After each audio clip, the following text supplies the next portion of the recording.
Hello, disc golfers. This is Matt Dollar, and I'd like to thank you for joining me for round two of the 2016 Savannah Open.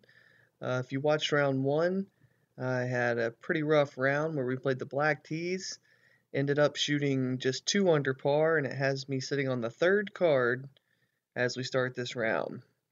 So here we are on hole three, and the red tees are the short tees at Tom Triplett Park, and that was me just chipping a little thumber on kind of a sidearm angle with my Opto Spark. Tap in from about 15 feet. One down through one hole, that's a good start. Much better than round one.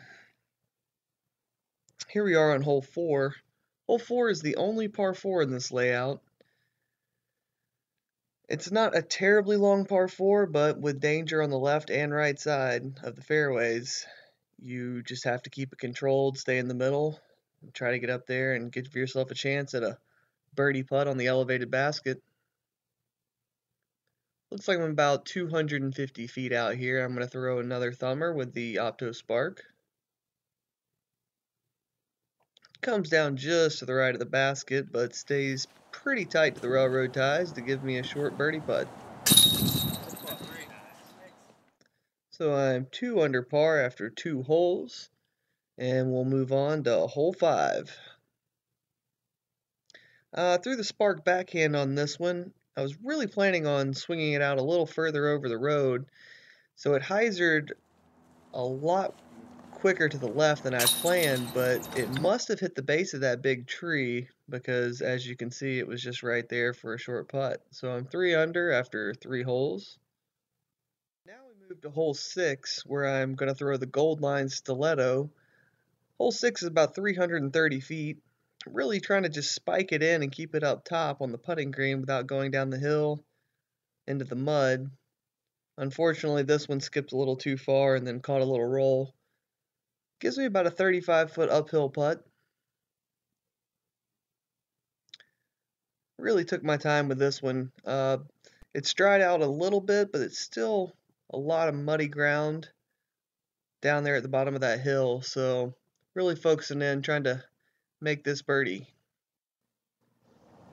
And that's the soft spike, and it goes in for 4 in a row to start this round. Really happy with the way this round's going so far. Exactly what you need to bounce back from what was a really tough first round.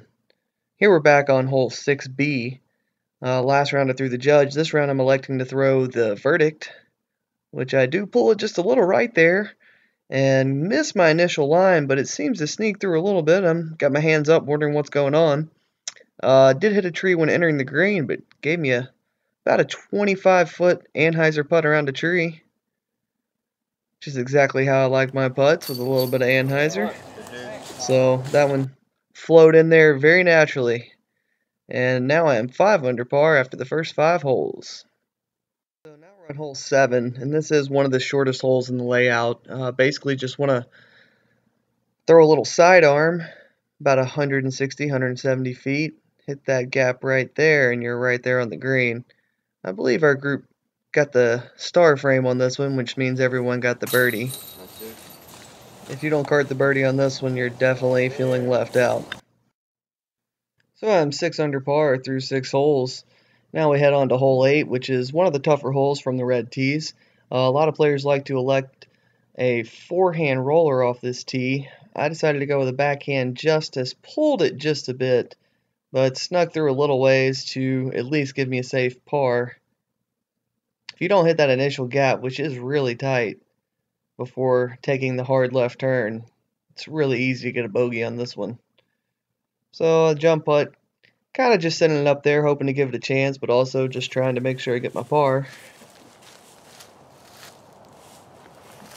Tap it in there for a par, which keeps me at 6 under through 7 holes. The hole 9, we've got another hard hole, considering we're playing the red layout, where most of these holes are pretty easy. This one, you're trying to throw it pretty straight before hooking left. I went way early there. Really, you want to go between those 2 trees in the middle of the fairway down there, which is a pretty small gap, but that was Lucid Felon that I was throwing off the tee there. Usually pops up and flies pretty straight for me before finishing left. While I'm not really putting for birdie, I'm at least in a spot where I'm able to jump putt up and save the par. This is actually a similar position to where I was in round 1 from the black tees after throwing a great drive. So a 3 on this one is nothing bad, and I'll move on with a par, hopefully without falling down. So I'm 6 under after 8 holes, and now we move on to hole 10. So I got two choices here. I'm thinking either thumber or thumber roller, because you want to go down that fairway straight ahead and then finish hard right. This is another one that's really hard to get the 2 on. It's 3 tough holes in a row. So that one just flipped a little too much out of my hand before it hit the ground, so it did go right like I was intending, but it didn't quite cover the distance that I was hoping. Leaves me with a really tough option here. I'm going to try to just putt it through these trees, and this is, oh, just a hair low. Hit it center. That actually was one of my best putts of the round, but didn't go in. There's my buddy Zach Kimmer with a fresh pink hat and some sweet blue socks, keeping it classy. I really enjoy playing rounds with my friends, and it's always nice when it happens in a tournament and just gives you that feeling of a casual round where you're able to really buckle down and throw some great shots. So now we move on to hole 11, which is pretty short, but you have to take a hard left turn, and there's not a great gap down there. There is a gap, but it's kind of hard to see off the tee. I thought that was a pretty good shot, but I hit the base of this tree that you can see on the left side of the screen now. Gives me another really long look. Probably about 50 feet here, I guess, maybe a little longer.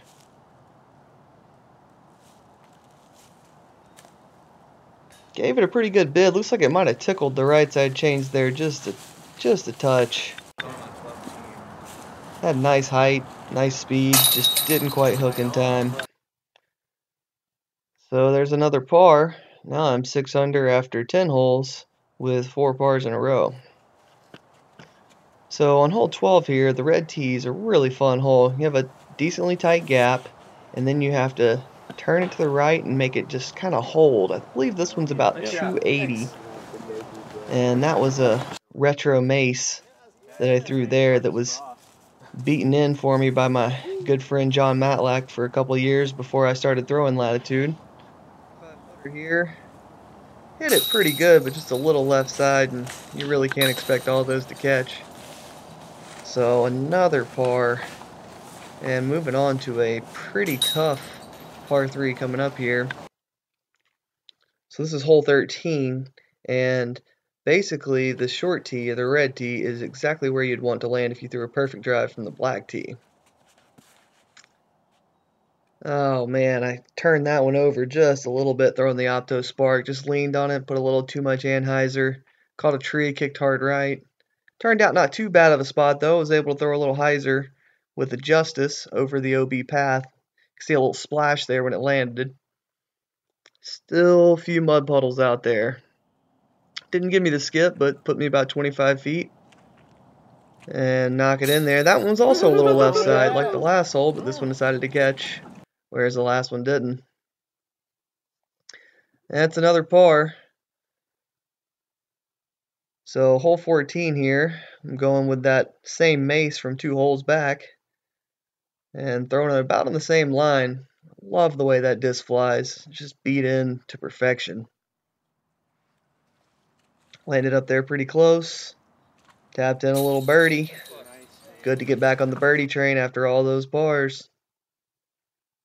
So I'm now 7 under par through 13, and now we're at the train tracks hole, and from the short tee, this is just not too much to it.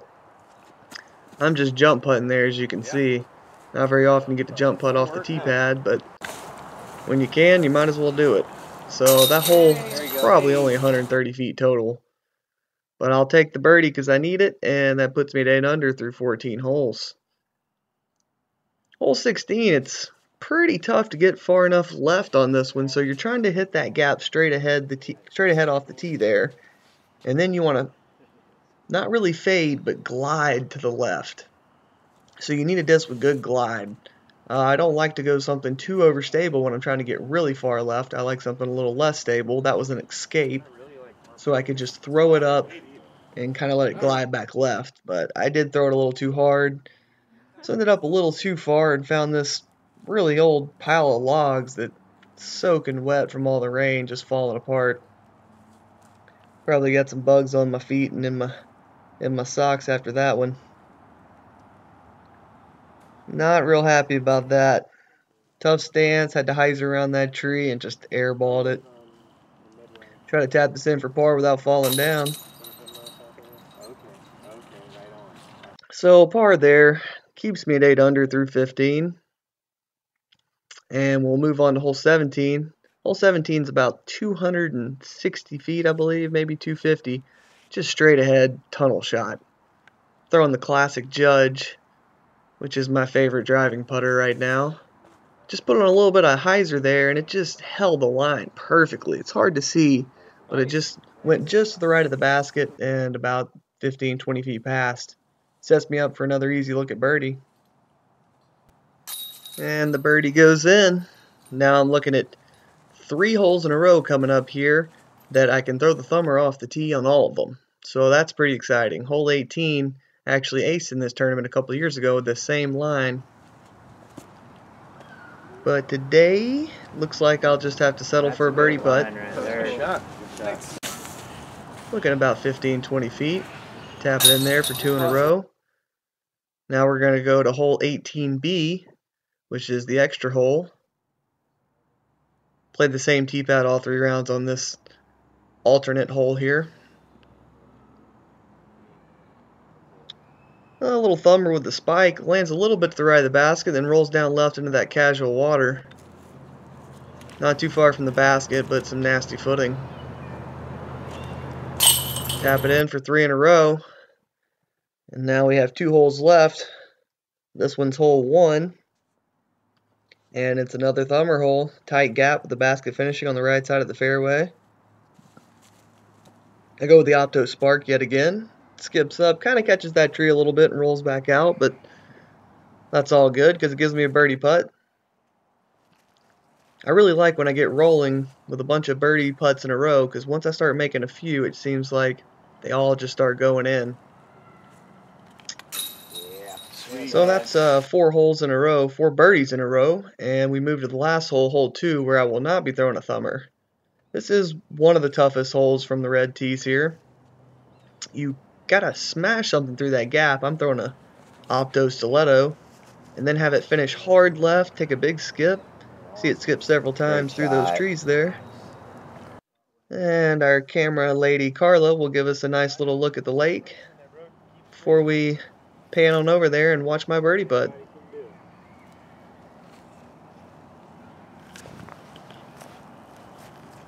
And there it is from about 25 feet. Knocked in for birdie, puts me at 13 under par after 20 holes. And that will conclude this round with a final score of 48. Again, 13 under with an unofficial round rating of 1038. That round was the hot round of the afternoon by 3 strokes and put me back into 5th place.